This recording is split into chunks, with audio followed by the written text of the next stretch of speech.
Hello and welcome to the Powerpuff Girl. So this is Minimalist's latest sunscreen launch. It is the Light Fluid SPF 50. This is also my first chemical sunscreen review, so I am super excited. So as I said before, I love mineral sunscreens. I use mineral sunscreens on an everyday basis. However, there are times when I reach out for a chemical sunscreen. Okay, days where, for example, I'm shooting or I am out in a function, or aesthetics are super important to me. There are times when I want a 100% cast free, super light finish, and that is when I tend to reach out for a chemical sunscreen. Also, I got my hands on the Deconstruct lip mask. I will be reviewing this soon. So this is a complete chemical sunscreen. It is not a hybrid sunscreen. There is no zinc oxide, titanium dioxide, hydroxyapatite or any mineral filters in this. This is a pure chemical sunscreen.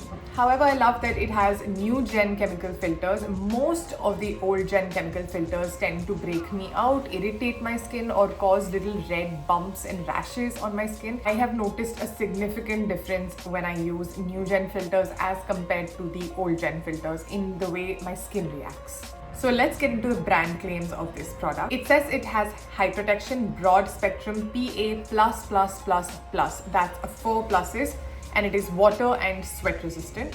It says it is clinically tested in vivo. So now, for those of you who don't know, there are two types of testing when it comes to sunscreen. Okay, and for a lot of products. In vitro, in vivo. So in vitro is when they test something in a lab. Okay, they might be putting the product on a little slab or a scale. They might be subjecting it to different UV, to different sorts of temperatures, and they see how it's reacting. In vivo is tested on humans or on animals, and it is considered more advanced because generally when the in vitro test is completely okayed or given a green signal is when it's considered safe to be tested on humans or animals. Because Minimalist is cruelty free, it has chosen to test these on volunteers, on human volunteers. Obviously, humans and animals are very different. Just because something is safe or works well on an animal, it does not mean it's the same for a human. So here they've done the test on volunteer humans after the in vitro testing had been approved. Now this product is free from fragrance, from parabens, from sulfates, from dyes or essential oils. Its pH is between 5 and 6, which is amazing. It says it's an easy to spread texture for a natural, hydrated and shine-free finish, leaving no white cast. We will test all of this. So the price of this product is $4.99, basically 500 rupees for 50 grams. So that comes to about 10 rupees a gram. You need a gram of sunscreen per application for optimal protection. So you will be spending rupees 10 per application. Unless of course you find this in some sort of like a discount or a sale. Minimalist generally doesn't do massive discounts or sales, unfortunately. So here is one thing I really want to tell you guys before we move forward. What is PA++++? For those of you who don't know, ++++ is a measure of UVA protection. Okay, UVA rays and UVB rays are two different things. They are both UV rays but two different types of rays. So UVA is what causes tanning. UVA causes tanning. If your sunscreen does not have high UVA protection, then you will tan. For those of you who tell me that sunscreen does not prevent tanning, my friend, do not listen to any of them. That is wrong. Okay, UVA causes tanning. If your sunscreen has good UVA protection, it will significantly decrease the extent to your tanning. So that is my dog in the background, that is Candy. I used to use the Neutrogena blue sunscreen, the one with the Helioplex technology, back when I didn't care so much about animal testing. I remember going into blazing hot sun and I did not tan. Okay, however, it did start to irritate my skin over the course of time. The chemical filters were not sitting well with me and I had to discontinue it, and apparently they changed their formula as well, so I don't know if it's as good anymore. Also, the Conscious Chemist Berry Bright and the purple and the Sun Drink one. Yeah, Berry Bright and Sun Drink. So my friend had used this apparently on a trekking trip and she did not tan at all. Again, that is something that I will have to test before I make that claim to you guys. Most of our sunscreens say SPF 50, but we don't really know the measure of UVA to UVB protection. Okay, we just know that overall it gives an SPF 50, but how much UVA is it protecting? How much UVB is it protecting? We don't know. European sunscreens have a standard ratio that they have to meet. It is called the SPF to UVA ratio. It is a 3:1 ratio. So this product meets the EU recommendation of SPF to UVA ratio 3:1 for protection against UVA and UVB rays. So I'm about to attach the SPF testing certificate of this product. It was tested in an independent American lab.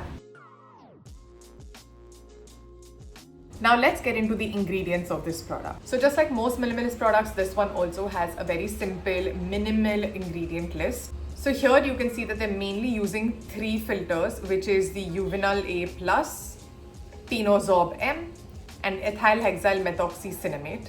So here our UVA filters are Uvinal A and Tinosorb M. Our UVB filters are octinoxate and Tinosorb M. And the rest of the ingredients are mostly either silicones or emollients of some sort. However, even though it has all of these silicones, it does not give a silicone finish at all. You don't feel the silicones on your skin whatsoever. I will show you. So now I am inserting the 1 gram shot of this product.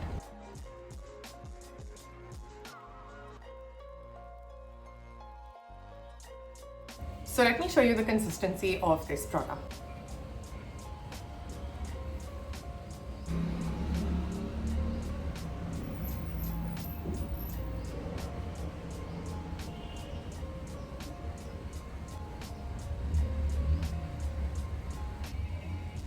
So I'm gonna go in with half of my face so we can test how the white cast looks.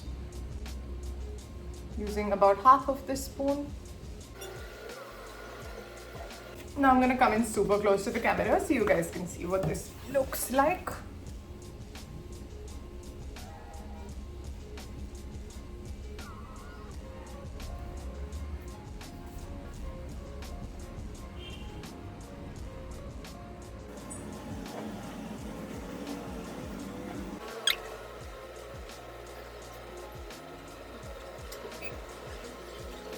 Okay, so straight off the bat, I can tell you one thing. It is not the easiest to blend, but it is still super easy. I mean, it's not that big of a deal. It takes a little while to blend, but the formula is so smooth, so creamy, so liquidy, so all of the beautiful things that it just glides across your face, and blending it does not seem like a task. But yes, it takes a little bit of time. So the time now is 11:16. As you can see, it absorbed super quickly. Like it just sank straight into the skin. So when this first launched, this was not the packaging. It came in like the dot and key kind of sunscreen packaging. And a lot of people just kept pointing that out. I don't know why that was such a big deal. I mean, yeah, it got packaged differently, but it was still a great packaging. And honestly, because it is so fluidy, I kind of liked the way the nozzle was because it was more controlled. Here with this kind of packaging, because it's so fluidy, if you squeeze even a little bit, a lot comes out. And that nozzle was actually a much better way of dispersing this sunscreen. It is very lightweight. As you can see, there is no white cast or anything of that sort. You can just compare both sides. This side just looks healthy. It looks like it has a glow. There's nothing major going on at all. It gives a dewy finish for sure. This is not a matte sunscreen. If you're looking for a matte sunscreen, my friend, this is not it. As I said, it has silicones, but there's literally no feeling of silicones. It's just like a moisturizer that you've put onto your skin. This also says that it provides photo-stable broad spectrum protection for sensitive and eczema-prone skin. It is a non-comedogenic formula that won't clog pores and hence making it perfect for acne-prone individuals. So the first time when I tried this product, it gave a slight cooling sensation and I did not expect that. And you know how sometimes burning feels like cooling right in the beginning, so I freaked out. But then no, it has a very cooling, hydrating, calming effect on the skin. And despite me being on tretinoin, I think that it hasn't irritated my skin at all. It hasn't broken me out. It hasn't caused any sort of a reaction. So I am pretty happy about that. So many reviews said that this burns and stings the eye. I have gone super close to my eye. In fact, I don't suggest that you do that, but I have. So I'm also a little bit crazy. I would not suggest that you do this, but I have a little bit of sunscreen and I'm going to go super close to the eye because I am just... Don't do this at home.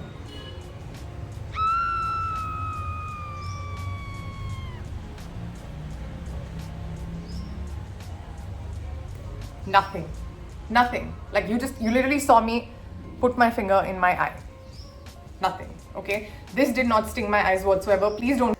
As I sit here editing this video 4 hours later, my eyes are watering like crazy. This was a stupid decision and this sunscreen definitely burns the eyes if it gets too close. Keep the sunscreen away from your eyes. I'm gonna just finish with the other side of my face.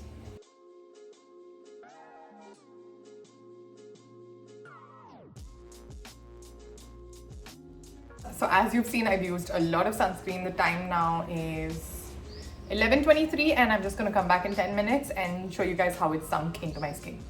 Okay, so I was caught up doing some work. It is now 11:57 and this is how my face looks. This is how my skin looks. Now, when chemical sunscreens say that they are water and sweat resistant, I don't know how much of that I actually believe. I am actually going to test the water resistance part straight on my face right now.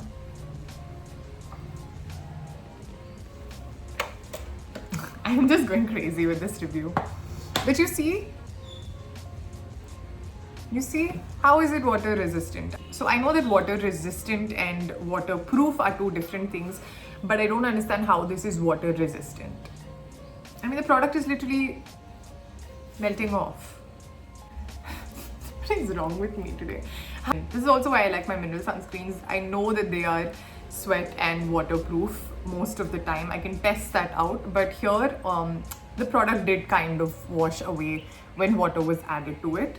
I don't know a lot of chemical sunscreens which are truly water and sweat resistant. That is the exact reason you do have to keep reapplying your sunscreen every 2 hours to make sure that the product does not wash off the way it did when you're sweating. So now I'm going to reapply a little bit of this sunscreen since I washed it all off, and we're going to see if it builds. Actually, it does not. I'm telling you it does not, but I'm going to show you anyway. So it's great for reapplication. Again, it works the same way as when you first applied it. It just sinks into your skin, gets absorbed super fast. No pilling. So yes, I do feel like this is a nice hydrating sunscreen. This could just be one of my favorite chemical sunscreens, and I do feel like this is great for all skin types, depending on how much moisturizer you use. There have been times when I've used a lot of moisturizer and this still did absorb quite well. So all in all, I definitely do like this sunscreen. This is one that I would repurchase for sure. I think Minimalist has come up with a very nice sunscreen. So here's something that I've been meaning to tell you guys. All of the products that I've reviewed, I have bought with my own money. Obviously, that does take a little bit of a toll on my account, but this is something I'm super passionate about. I love trying out new skincare. I love seeing what the skincare industry is offering us. The only way that you can help me, because I have not gotten paid for a single review so far, obviously, these are unsponsored, all honest reviews. The only way that you can help me is to use my affiliate codes if you like a product. Now, obviously, I am being as honest as possible based on my personal experiences. I have given horrible reviews for some products so far. So if you think a product I've shown will work for you, then please use my affiliate code, because I get back a tiny amount, really tiny, hardly between 5 to 8% of the product's worth. And that would just go into me purchasing new products. Literally, it's not going to pay my rent, it's not going to pay my bills, nothing. It's just going to be enough for me to buy a new product for you guys. So whatever it is, if you can use my affiliate links to buy a product, if you like it, that would be of some help. So one thing that I forgot to mention, this product has to be used within 6 months of opening. As you can see, it has a little description over here. So most sunscreens tend to be okay even a year or 2 years after opening. This one has to be finished within 6 months of opening this product. So if you found this video helpful, please hit that like, share and subscribe button. You can also follow me on Instagram at I am Pooja Kiran. And until we meet next time, stay healthy, stay hydrated, lots of love.